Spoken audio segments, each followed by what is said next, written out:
Sense and Sensibility by Jane Austen, Chapter 19. Edward remained a week at the cottage. He was earnestly pressed by Mrs. Dashwood to stay longer, but, as if he were bent only on self-mortification, he seemed resolved to be gone when his enjoyment among his friends was at the height. His spirits during the last 2 or 3 days, though still very unequal, were greatly improved. He grew more and more partial to the house and environs, never spoke of going away without a sigh, declared his time to be wholly disengaged, even doubted to what place he should go when he left them, but still go he must. Never had any week passed so quickly. He could hardly believe it to be gone. He said so repeatedly. Other things he said, too, which marked the turn of his feelings and gave the lie to his actions. He had no pleasure at Norland. He detested being in town. But either to Norland or London he must go. He valued their kindness beyond anything, and his greatest happiness was in being with them. Yet he must leave them at the end of a week, in spite of their wishes and his own, and without any restraint on his time. Elinor placed all that was astonishing in this way of acting to his mother's account, and it was happy for her that he had a mother whose character was so imperfectly known to her as to be the general excuse for everything strange on the part of her son. Disappointed, however, and vexed as she was, and sometimes displeased with his uncertain behaviour to herself, she was very well disposed on the whole to regard his actions with all the candid allowances and generous qualifications which had been rather more painfully extorted from her, for Willoughby's service, by her mother. His want of spirits, of openness, and of consistency were most usually attributed to his want of independence, and his better knowledge of Mrs. Ferrars's disposition and designs. The shortness of his visit, the steadiness of his purpose in leaving them, originated in the same fettered inclination, the same inevitable necessity of temporizing with his mother. The old well-established grievance of duty against will, parent against child, was the cause of all. She would have been glad to know when these difficulties were to cease, this opposition was to yield, when Mrs. Ferrars would be reformed and her son be at liberty to be happy.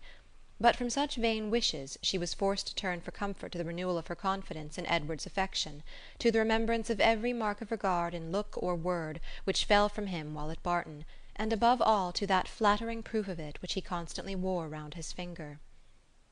"I think, Edward," said Mrs. Dashwood as they were at breakfast the last morning, "you would be a happier man if you had any profession to engage your time and give an interest to your plans and actions. Some inconvenience to your friends, indeed, might result from it. You would not be able to give them so much of your time. But," with a smile, "you would be materially benefited in one particular at least. You would know where to go when you left them." "I do assure you," he replied, "that I have long thought on this point, as you think now. It has been, and is, and probably will always be a heavy misfortune to me, that I have had no necessary business to engage me, no profession to give me employment, or afford me anything like independence. But unfortunately my own nicety, and the nicety of my friends, have made me what I am, an idle, helpless being. We never could agree in our choice of a profession. I always preferred the church, as I still do, but that was not smart enough for my family. They recommended the army. That was a great deal too smart for me. The law was allowed to be genteel enough. Many young men who had chambers in the Temple made a very good appearance in the first circles, and drove about town in very knowing gigs. But I had no inclination for the law, even in this less abstruse study of it, which my family approved. As for the navy, it had fashion on its side, but I was too old, when the subject was first started, to enter it. And at length, as there was no necessity for my having any profession at all, as I might be as dashing and expensive without a red coat on my back as with one, idleness was pronounced on the whole to be most advantageous and honourable, and for a young man of 18 is not in general so earnestly bent on being busy as to resist the solicitations of his friends to do nothing. I was therefore entered at Oxford, and have been properly idle ever since." "The consequence of which, I suppose, will be," said Mrs. Dashwood, "since leisure has not promoted your own happiness, that your sons will be brought up to as many pursuits, employments, professions, and trades as Columella's."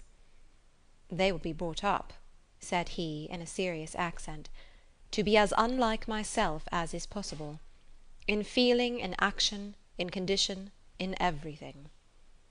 "Come, come, this is all an effusion of immediate want of spirits, Edward. You are in a melancholy humour, and fancy that any one unlike yourself must be happy. But remember that the pain of parting from friends will be felt by everybody at times, whatever be their education or state. Know your own happiness. You want nothing but patience. Or, give it a more fascinating name, call it hope. Your mother will secure to you in time that independence you are so anxious for. It is her duty, and it must, ere long, become her happiness to prevent your whole youth from being wasted in discontent. How much may not a few months do?"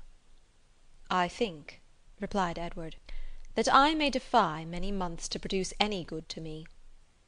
This desponding turn of mind, though it could not be communicated to Mrs. Dashwood, gave additional pain to them all in the parting, which shortly took place, and left an uncomfortable impression on Elinor's feelings especially, which required some trouble and time to subdue. But as it was her determination to subdue it, and to prevent herself from appearing to suffer more than what all her family suffered on his going away, she did not adopt the method so judiciously employed by Marianne on a similar occasion to augment and fix her sorrow by seeking silence, solitude, and idleness. Their means were as different as their objects, and equally suited to the advancement of each. Elinor sat down to her drawing-table as soon as he was out of the house, busily employed herself the whole day, neither sought nor avoided the mention of his name, appeared to interest herself almost as much as ever in the general concerns of the family, and if, by this conduct, she did not lessen her own grief, it was at least prevented from unnecessary increase, and her mother and sisters were spared much solicitude on her account. Such behaviour as this, so exactly the reverse of her own, appeared no more meritorious to Marianne than her own had seemed faulty to her. The business of self-command she settled very easily. With strong affections it was impossible, with calm ones it could have no merit. That her sister's affections were calm she dared not deny, though she blushed to acknowledge it; and of the strength of her own she gave a very striking proof, by still loving and respecting that sister, in spite of this mortifying conviction. Without shutting herself up from her family, or leaving the house in determined solitude to avoid them, or lying awake the whole night to indulge meditation, Elinor found every day afforded her leisure enough to think of Edward, and of Edward's behaviour, in every possible variety which the different state of her spirits at different times could produce, with tenderness, pity, approbation, censure, and doubt. There were moments in abundance, when, if not by the absence of her mother and sisters, at least by the nature of their employments, conversation was forbidden among them, and every effect of solitude was produced. Her mind was inevitably at liberty. Her thoughts could not be chained elsewhere, and the past and the future, on a subject so interesting, must be before her, must force her attention, and engross her memory, her reflection, and her fancy. From a reverie of this kind, as she sat at her drawing-table, she was roused one morning, soon after Edward's leaving them, by the arrival of company.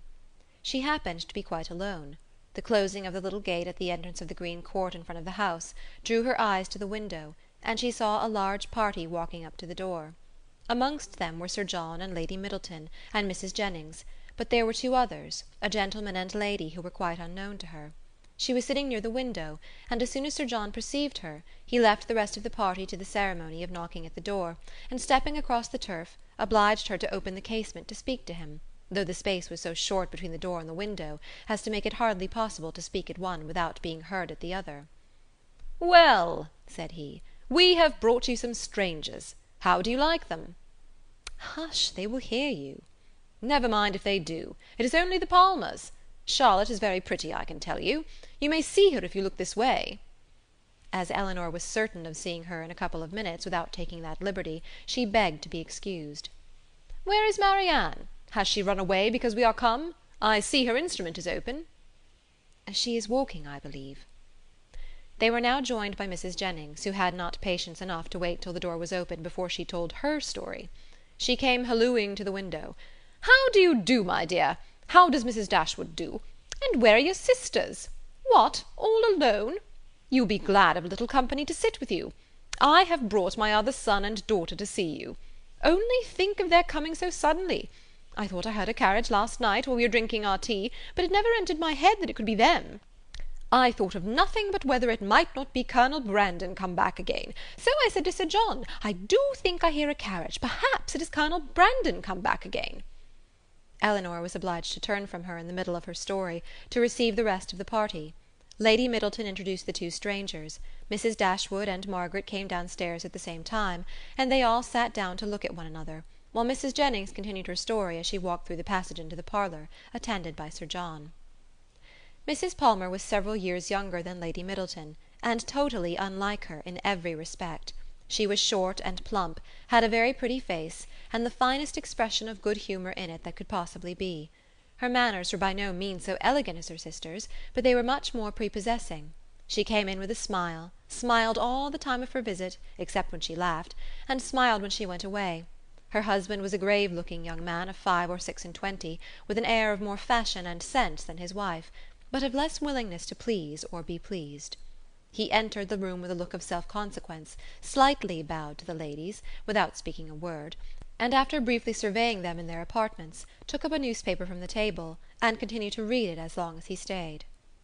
Mrs. Palmer, on the contrary, who was strongly endowed by nature with a turn for being uniformly civil and happy, was hardly seated before her admiration of the parlour, and everything in it burst forth. "Well, what a delightful room this is! I never saw anything so charming. Only think, mamma, how it has improved since I was here last. I always thought it such a sweet place, ma'am," turning to Mrs. Dashwood. "But you have made it so charming. Only look, sister, how delightful everything is. How I should like such a house for myself. Should not you, Mr. Palmer?" Mr. Palmer made her no answer, and did not even raise his eyes from the newspaper. "Mr. Palmer does not hear me," said she, laughing. "He never does sometimes. It is so ridiculous." This was quite a new idea to Mrs. Dashwood. She had never been used to find wit in the inattention of any one, and could not help looking with surprise at them both. Mrs. Jennings, in the meantime, talked on as loud as she could, and continued her account of their surprise, the evening before, on seeing their friends, without ceasing till everything was told. Mrs. Palmer laughed heartily at the recollection of their astonishment, and everybody agreed 2 or 3 times over that it had been quite an agreeable surprise. "You may believe how glad we all were to see them," added Mrs. Jennings, leaning forward towards Elinor, and speaking in a low voice as if she meant to be heard by no one else, though they were seated on different sides of the room. "But, however, I can't help wishing they had not travelled quite so fast, nor made such a long journey of it, for they came all round by London upon account of some business, for you know," nodding significantly, and pointing to her daughter, "it was wrong in her situation. I wanted her to stay at home and rest this morning, but she would come with us. She longed so much to see you all." Mrs. Palmer laughed, and said it would not do her any harm. "She expects to be confined in February," continued Mrs. Jennings. Lady Middleton could no longer endure such a conversation, and therefore exerted herself to ask Mr. Palmer if there was any news in the paper. "No, none at all," he replied, and read on.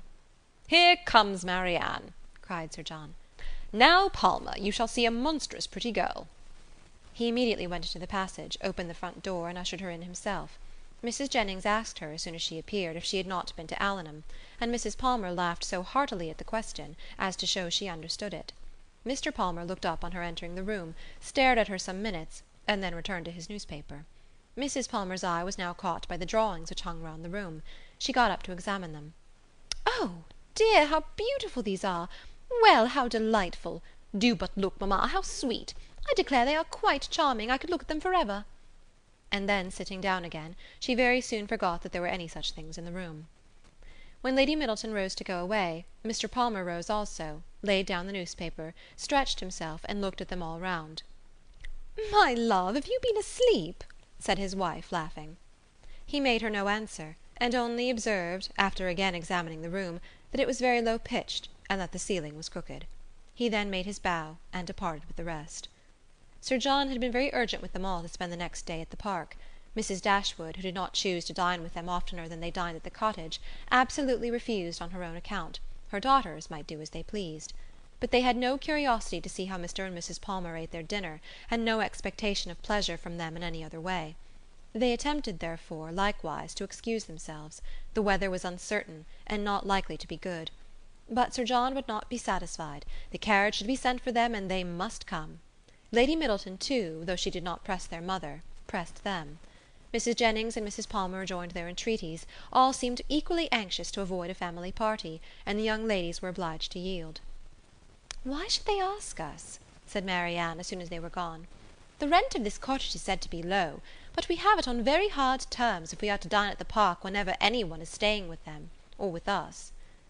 "They mean no less to be civil and kind to us now," said Elinor, "by these frequent invitations, than by those which you received from them a few weeks ago. The alteration is not in them, if their parties are grown tedious and dull. We must look for the change elsewhere." Chapter 19.